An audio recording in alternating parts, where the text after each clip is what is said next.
Hey, how's it going guys, Chris here with another Battlefield 1 video for you. And today I'm going to be running over my top 6 sidearms in the game, the ones I tend to use the most, and the ones I'd probably consider to be the best.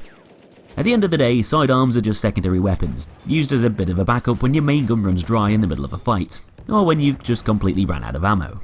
But there's still a very important piece of kit that probably gets used more than you'd think. So having an ideal plan B gun to whip out to either finish someone off or take down another player is one of the key aspects of doing well and surviving for longer, as it's always going to be quicker to switch over to your sidearm than it is to reload your primary weapon. All the sidearms pretty much do the same job in the game, supplementing your main gun, but these are the ones I generally prefer to use for several different reasons.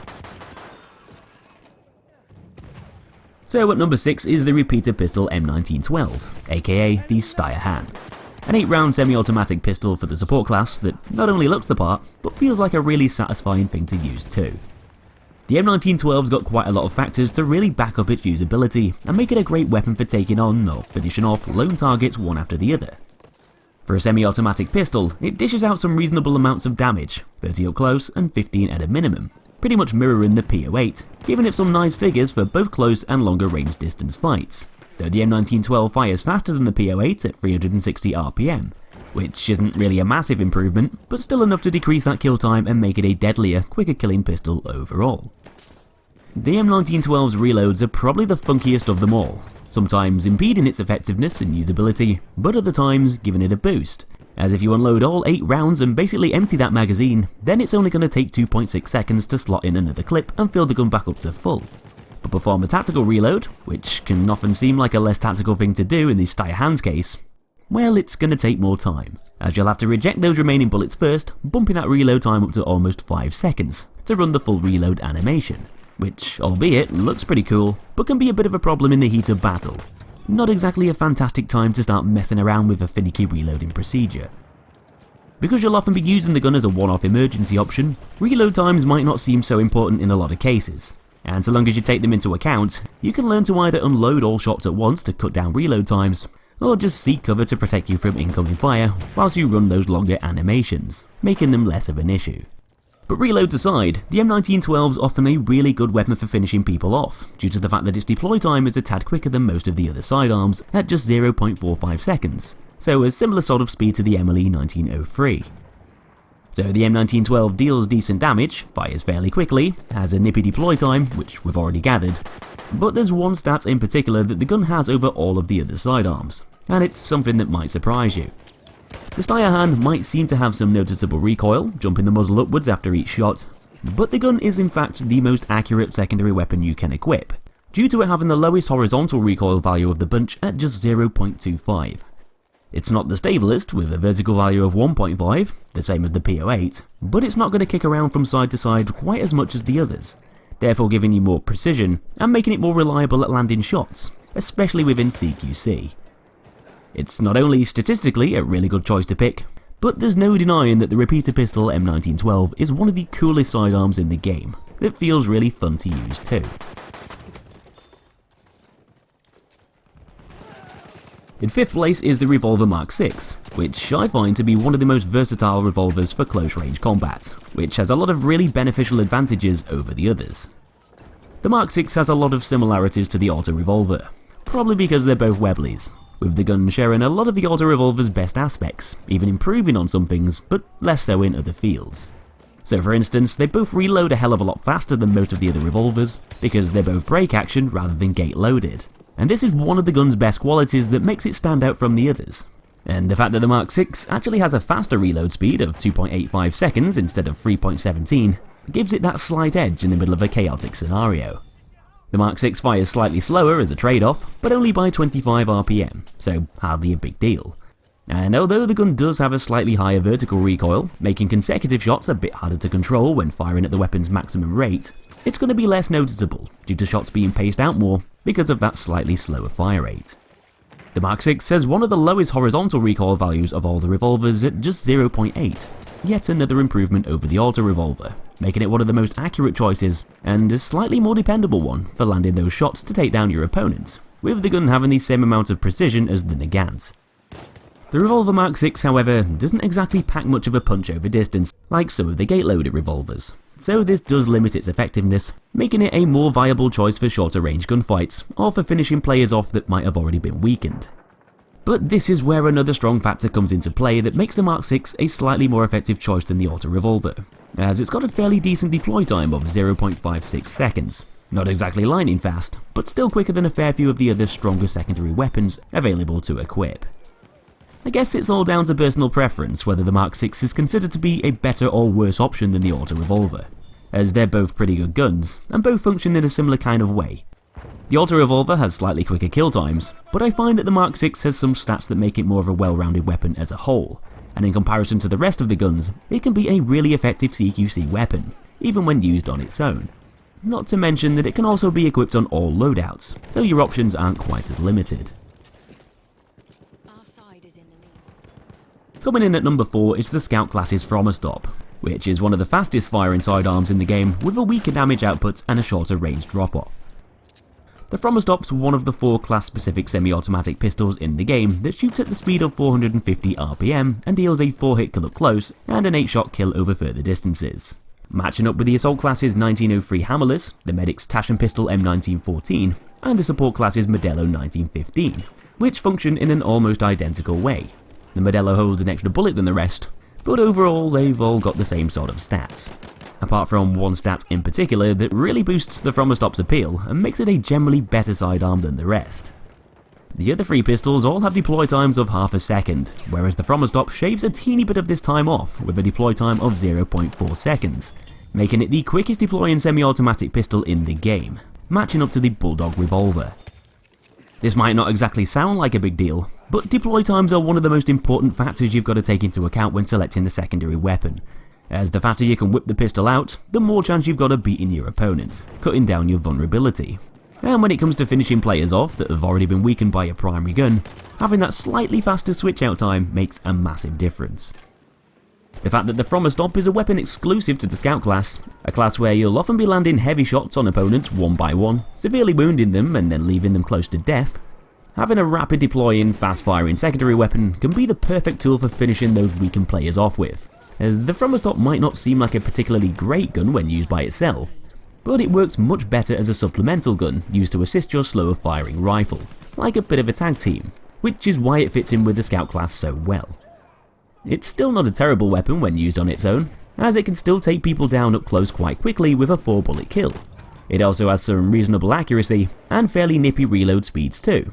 But as a finishing off tool, the Frommerstop is probably the best in the business, and because you'll be dealing so much damage with your Scout rifle, you'll usually only need to land a couple of shots with the Frommerstop to seal the deal over pretty much any distance, making that lower range damage less of an issue. So at number 3, we've got the Emily 1903, an all-kit sidearm that does a lot of things right, generally being a pretty well-rounded pistol that can fit in with most playstyles quite well. It fires at 360 RPM, making it one of the quicker shooting semi-automatic pistols in the game that deals some reasonable amounts of damage over those close to mid-ranges, but not exactly a hell of a lot far away. Though that quicker than average fire rate helps to make up for the Emily 1903's lack of range damage, and makes it a viable option for most situations.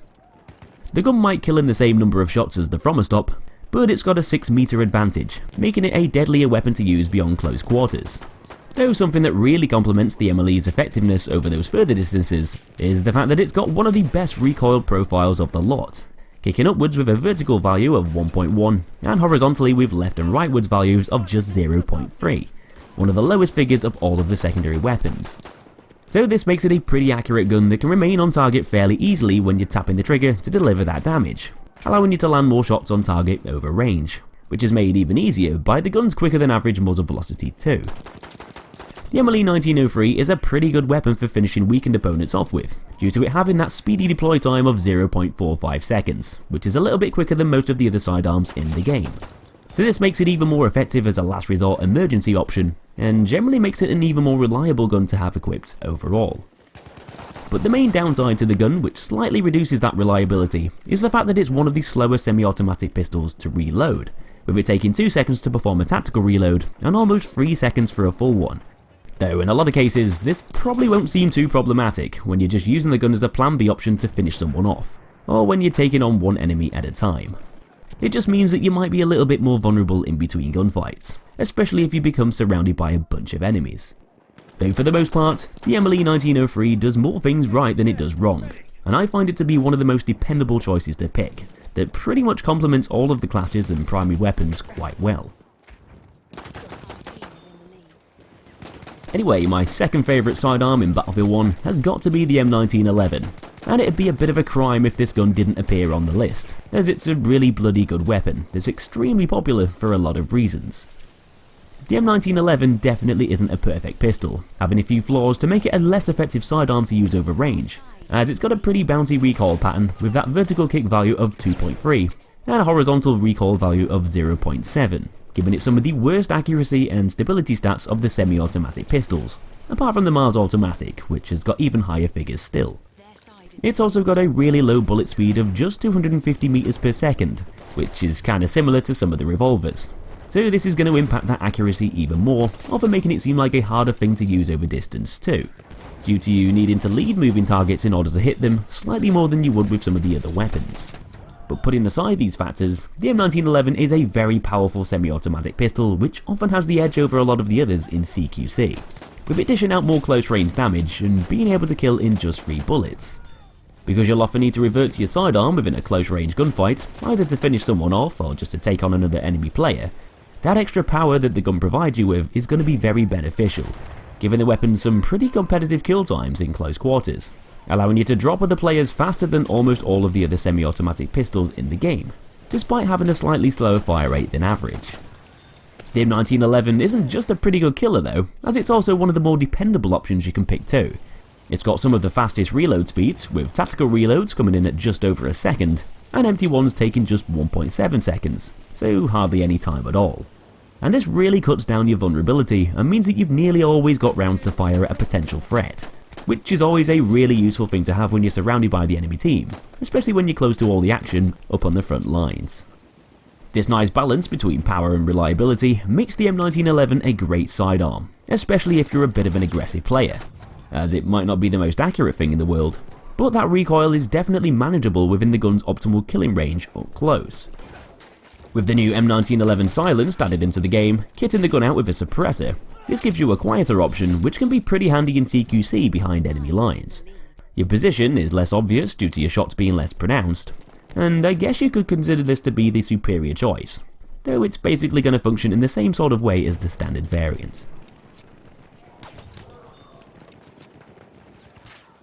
So my favourite sidearm in Battlefield 1 is the Badeo 1889.